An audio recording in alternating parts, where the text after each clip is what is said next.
today I'm going to be talking about why we should save our oceans. So although most people believe that using reusable plastic, like plastic straws for example, to help save the ocean, but in all honesty it's going to take a lot more to make these changes in our lifestyles to help prevent the damage from getting worse from all around the world.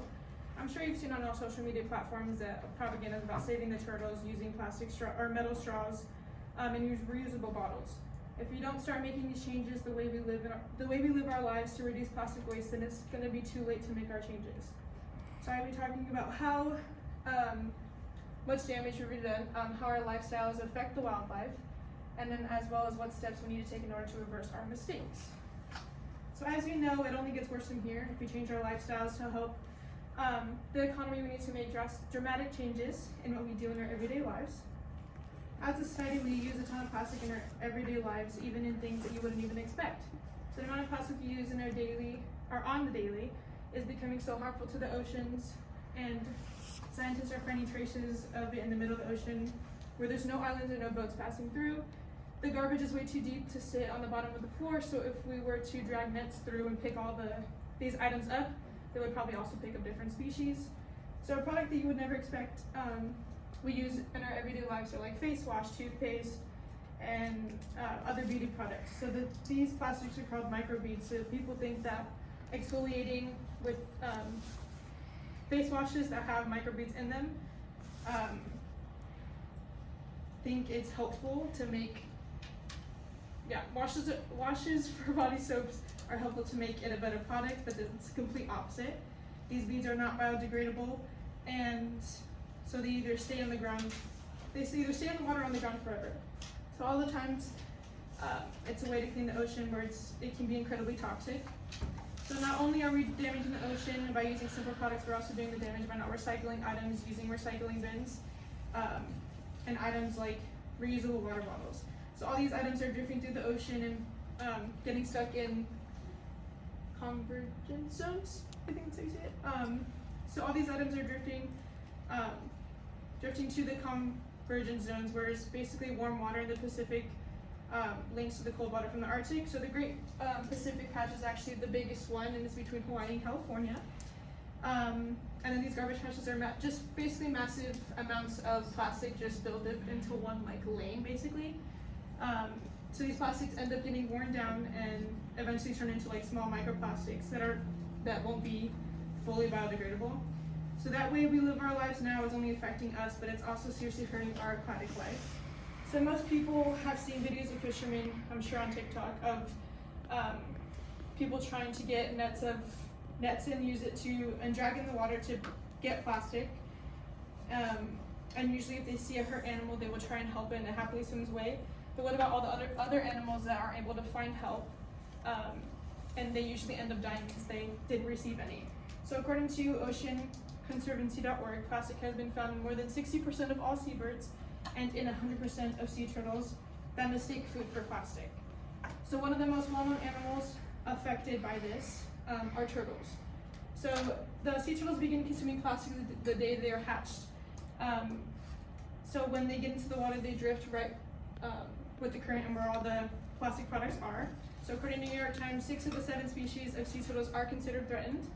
Sea turtles are unable to vomit the food that they consume, so it ends up being lodged in their digestive tract, or even clogging, making them unable to eat or breathe, and then leading them to death. Another animal that is severely impacted by this issue are whales. So researchers found a specific whale with 88 pounds of plastic in its stomach. Scientists pulled out various bags, types of bags, ropes, plastic, other waste. Apparently it's so densely compacted it becomes as hard as a basketball. It's said that the whale likely died of dehydration or starvation, since the whales aren't able to consume any water when they eat, as well as they couldn't ingest any water. So its stomach is unable to break down all the waste, therefore creating holes in its stomach lining. So due to the amount of waste in the ocean, turtles, whales, and other animals are seriously harmed daily. So the amount of plastic used in our day-to-day lives is already obnoxious, at an obnoxious high level, and there are steps we can take to reverse what we already have done to the planet. Most teenage girls think that using metal straws of plastic ones will automatically change everything, but this simple action that this simple action can save an entire aquatic species. However, that is not the only solution. So according to Ocean Society, we must reduce our single use, such as plastic bags, water bottles, straws, cups, utensils, and dry cleaning bags, take-home containers, and other plastic that we use once and then becomes discarded. So we do this by using reusable shopping bags, getting groceries from the store, using reusable water bottles, as well as you need to recycle these items when you do use them. So most of the places have recycle bins right next to the trash can, usually at restaurants. But people choose to throw away plastic in the garbage rather than recycling. So this little change can make a very big difference. Different sources have different solutions and alternatives to plastic, like bags, getting glass, ceramic, stainless steel, wood containers, buying products in bulk so we can reduce the plastic that is being used, and even saying no to balloons. So what some people don't know is when you release a balloon into the air, it can eventually end up floating and could potentially fall into the ocean. So if we decide to not use these products, we wouldn't have this problem.